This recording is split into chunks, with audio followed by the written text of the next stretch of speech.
बायदि चेनेल चेनेलाव गासैखौबो बरायबाय। आंनि चेनेलखौ साबस्क्राइब खालामदो आरो बै खाथिनि बेल आइकन बेलखौबो थुनानै होदो जाहाथे गोदान भिडिअ होबानो सिगांग्रो नटिफिकेसन फैयो। मैया खौसेथि बर' सुबुं आफादनि 80थि जोनोम सान। बे जोनोम सानखौ धेमाजि जिल्लानि सिङाव थानाय बिष्णुपुर गामिनि निरुपमा बर' गुदि फरायसालियाव फालिदों।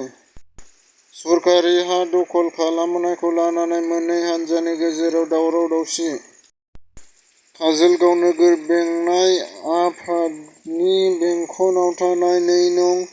वार्ड सान्थिपुर फुख्रि आरो धेनुनि दैज्लां बोथोराव लामाया बुंसावनानै ओनसोलनि सुबुंफोरखौ जोबोद खस्थ' खालामो। चिरां जिल्ला बङाइगावआव सासे नखराव सासे सिखावआ मुवा-बेसाद खावनो थाखाय उखुम मुदा गाखोनानै सोरांगुलायदों। थिग बे समावनो नखरनि सोद्रोमाफोरा नुसननानै पुलिसनि आखायाव गथायनानै हरो। तामुलपुर जिल्ला जानायखौ बरायदों तामुलपुर बियाबनि बारग' एम.एल.ए. इमानुल मुसाहारि बिथाङा आरो रायजो-राजाफोराबो गोजोननाय मोन्दों।